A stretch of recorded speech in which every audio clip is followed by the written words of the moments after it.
Hey, welcome to the Midwest Picker YouTube channel. My name is Dave. As promised, this is my follow-up video to the glass video. This is the stuff I sold for free. So a friend of mine was cleaning out his pole barn and he was going to throw a bunch of stuff away, stuff he's collected for decades, and his wife said, "Oh no, you don't throw anything away until you call Dave."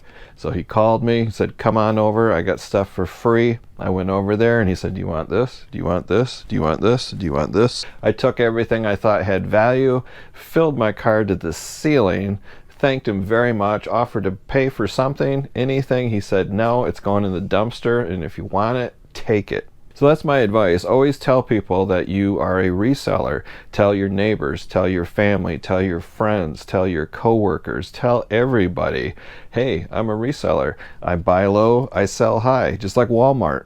And you're going to be shocked when I show you what people actually bought. And as usual, the buyer pays shipping on all of these items. Some of them are very heavy. First item up is this hydraulic door closer. I don't know much about hardware and parts, but you don't have to. This is still new in the box. It's kind of old, but it has the owner's manual, not really an owner's manual, the instruction manual, I guess. And this is kind of commercial industrial. You bolt it to the door and it's, you know how these work. You've been to public schools or institutions or banks or buildings or libraries or whatever. It goes to the top of the door and it automatically closes it. These can be very expensive. This is free to me, buyer paid shipping. Kind of heavy, sold for $39.95, and every single item in my eBay store has offers turned on, and you wouldn't believe how many people don't even send an offer. They just buy it. So if you find hardware, industrial, commercial, whatever, parts, pieces, doorknobs, door locks, hinges, all that kind of stuff, if it's still in the box with the instructions and all the parts are there, nothing's missing, grab it because they sell fast. Next is this pad driver holder thingy. I don't know. To me, it goes to a floor cleaner or a floor machine. If you've ever seen in a hospital or nursing home or a university, there's always somebody late at night cleaning the floors, polishing, waxing the floors of these big floor machines. Well, this is the big plastic piece that attaches to the bottom of the machine that holds the pads, and this is still new in the box. Thank goodness, because this is a very odd shape. Kind of difficult to find a box this long and wide and thick that fits this item perfectly. Thank goodness it came with the box. Buyer paid full asking price, $79.95. I might have listed it too low. This thing sold in 4 days. So if you find commercial, industrial stuff like this, even if you don't know what it is, you can always do some research if it's got a serial number on the item, especially if it's still new in the box. I spent maybe 15 minutes researching what this was and what it was worth. Well worth my time. Next item is my home run. Get over his head, way back, he looks up, you can put it on the board! This is an Arctic Cat manual, like a parts manual. This thing is super thick, super heavy. I think it was 14 pounds. Very vintage, from the late 60s all the way about to 1980. Too much detail to get into, but it basically covered 15 different snowmobiles, and if you're from way up north, snow machines. I gave the buyer the option of medium mail or ground, and they chose ground, and they paid a lot of money because this thing is heavy. And they didn't even send an offer. They paid up $149.95.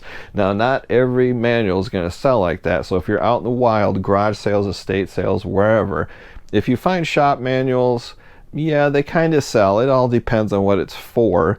But the real thin ones, yeah, they probably aren't going to sell for very much. But if they're the really thick ones that covers everything, if you can get it at a good price, grab it. Whether it's automobile, motorcycle, boats, it doesn't matter. People are after those manuals that are really thick and they cover every make, model, and year of a particular brand. Next is just another example, and I've made videos on this, what people consider trash or garbage and people buy it.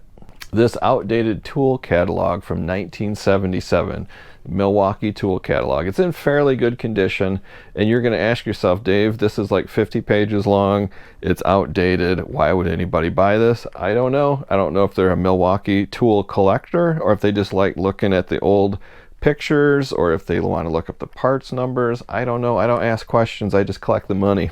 This is very easy to ship, very light, sold for $39.95. Next are items that I sourced myself and resold. These weren't given to me from my friend cleaning out his pole barn. This beauty right here is a K-Bar Marine Fighting Knife.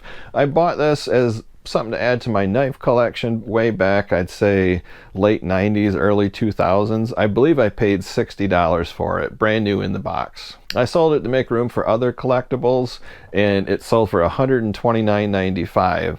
So not a giant profit, but it was my personal item, and I more than doubled my money.